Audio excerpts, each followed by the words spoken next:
وبركاته.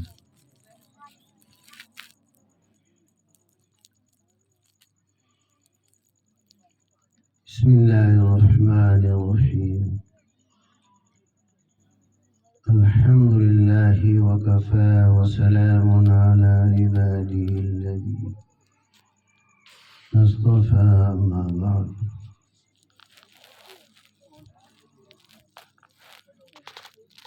وقال النبي صلى الله عليه وسلم: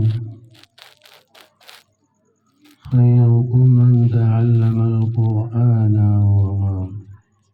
خيركم من تعلم القرآن وعلمه. وقال عليه الصلاة والسلام: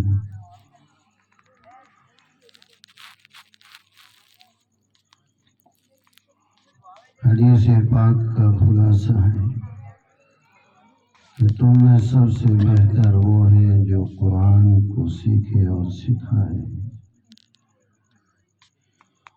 میرے ایمانی بھائیوں، بزرگوں، اسٹیج کے اوپر علاقے کے علماء کرام، پردے میں بیٹھ کر سننے والی میری ماں اور بہن، اب وقت یہ اجازت نہیں دیتا کہ ہم کچھ باتیں کہیں، البتہ اتنا ضرور کہنا ہے کہ الحمدللہ یہ بسل پور کا مکتب جس کی محنت، جس کے نتائج آج ان معصوم زبانوں کے ذریعے سے ہم نے سنے، اس سے پتہ چلا کہ ان کے پیچھے کوئی محنت کام کر رہی ہے۔ الحمدللہ رب کائنات کی بارگاہ میں ہماری محنت قبول ہے، جس کے نتیجے میں معصوم بچے اور بچیوں نے اسٹیج کے اوپر آ کر اپنی محنت کا مظاہرہ کیا۔ اس بگڑے ہوئے ماحول کے اندر الحمدللہ مکتب کے استاد کی بھی محنت ہے، اور بچوں اور استاد کے پیچھے مقامی ذمہ دار لوگوں کی محنت ہے۔ جب یہ کام یہاں تک پہنچتا ہے، ہماری مارواڑی کہاوت ہے کہ ایک ہاتھ سے تالی نہیں بجتی، تالی تو دونوں ہاتھ سے بجتی ہے۔ تو میرے ایمانی بھائیوں، بزرگوں اور دوستوں، اور خاص طور سے پردے میں بیٹھ کر میری ماں اور بہنیں سن رہی ہے، ان سے میری درخواست ہے کہ الحمدللہ ہمارا مکتب اچھا کام کر رہا ہے، لیکن ہمیں یہاں بس نہیں کرنا ہے کہ ہاں بہت اچھا، ہمارا مکتب بھی بہت اچھا، ہمارے بچے بھی بہت اچھے بولتے، نہیں، ہماری منزل ابھی دور ہے، ہماری منزل ابھی دور ہے۔ میل محبت، اتحاد و اتفاق کے ساتھ ہمارے اس مکتب کو ہمیں اور مضبوط کرنا ہے۔ ہمیں خود کو قرآن سیکھنا ہے، ہمارے بچے اور بچیوں کو قرآن سکھانا ہے۔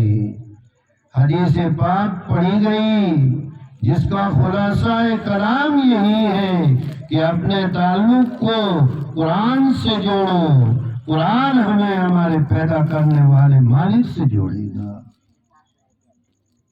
دوستوں اور بزرگوں، آج یہ مجلس ہمیں چھوٹی سی نظر آ رہی ہے، لیکن اللہ کے نزدیک یہ بہت بابرکت اور بڑی مجلس ہے۔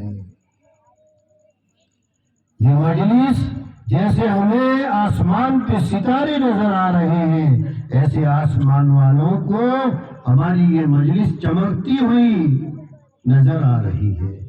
بہرحال زیادہ نصیحتوں کی ضرورت نہیں ہے، چند کلمات یہ مکتب کی خوبی بیان کرنے کے لیے تاثرات کے طور پہ پیش کر دیے ہیں، ورنہ الحمدللہ ہمارے بچوں نے ہی ہم کو نصیحتیں کر دی کہ ابا امی مسجد تو بن گئی ابا کو مسجد میں جا کے مسجد کو آباد کرنا ہے اور امی کو اپنے گھر میں رہتے ہوئے نمازوں کا اہتمام کرنا ہے۔ اگر زندگی میں نماز ہوگی تو زندگی میں چین و سکون ہوگا، اور اگر زندگی میں نماز نہیں ہے، ہم کروڑوں میں چاہے کھیل لیں لیکن چین و سکون میسر نہیں ہوگا۔ وقتی طور پہ ہماری ضرورتیں پوری ہو جائے گی، سکون تو اللہ کی یاد میں ہوگا۔ اس لیے مختصر یہ ہے کہ بچے اور بچی نے ہمیں یہ دعوت کے پیغام دیا ہے کہ ہماری 24 گھنٹے کی زندگی کو ہمیں اللہ کے احکام، نبی پاک حضرت محمد رسول اللہ صلی اللہ علیہ وسلم طریقوں کے مطابق گزارنی چاہیے، اسی میں ہماری کامیابی ہے۔ میرے ایمانی بھائیوں، جیسا کہ ابھی حضرت مولانا نے تاثرات میں بتایا، اخلاق، آج اللہ ہماری حفاظت فرمائے، اپنے برادر وطن کو برادر ہم مسلمانوں آپس میں اخلاق کی اتنی گرفت ہو چکی ہے، برادری کی بنیاد پہ باپ بیٹے سے دور ہے، بیٹا باپ سے دور ہے، بھائی سے جدا ہے، ساس سے جدا ہے، بہو سے جدا ہے، جبکہ اللہ کے نبی محمد اللہ صلی اللہ علیہ وسلم نے اس اخلاق کی بنیاد ہم بارہا سے سنتے ہیں، وہ اس کی اجازت نہیں دیتا۔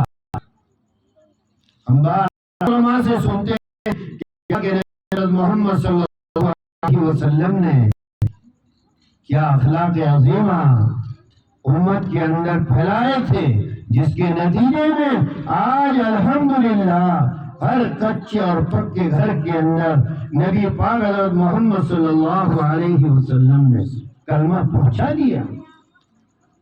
بہرحال معاشرے کے اندر اچھے اخلاق کی ضرورت ہے، ہمارے بچوں کی اور بچیوں کی بہترین تربیت کرنے کی ضرورت ہے، ہمارے گھر والوں کے عورتوں کو نمازوں کی طرف مائل کرنے کی ضرورت ہے، اور اپنے بچے اور بچیوں کو زیادہ سے زیادہ مکاتب قرآنیہ کے اندر بھیجنے کی کوشش کریں۔ اگر ہمارے مکتب کے اندر مثال کے طور پہ ایک بچہ آ رہا ہے تو ایک خاندان، ایک گھر سدھر رہا ہے، اور اگر ایک بچی آ رہی ہے تو آپ یوں سمجھیے کہ ایک خاندان کو سدھار رہے ہیں۔ ایک بچی مذہبی تعلیم سے آراستہ اور پیراستہ ہو کر دوسرے گھر کو جائے گی تو پورے خاندان کو سدھارنے کا ذریعہ بنے گی۔ بہرحال آپ سبھی لوگ مبارکباد کے لائق ہیں، استاد اور مسجد مدرسے کے نظام کو سنبھالنے والے، بچوں کے والدین، سبھی مبارکباد کے لائق ہیں۔ اللہ بری نظر سے حفاظت فرمائے۔ ذمہ داروں کو اور محنت کوشش کرنے کے ساتھ ساتھ امام صاحب کی حوصلہ افزائی کرنی چاہیے، اور امام صاحب کو جو محنت کی ہے، آئندہ جب پروگرام ہو تو اس سے بھی بہتر سے بہتر بچے اپنا پروگرام پیش کریں، یہ محنت اور کوشش کرنے کی ہم امید رکھتے ہیں۔ انہی باتوں کے ساتھ میں اپنی بات کو ختم کرتے ہوئے آپ حضرات سے درخواست کرتا ہوں، درود شریف پڑھیں، دعا ہوگی انشاءاللہ۔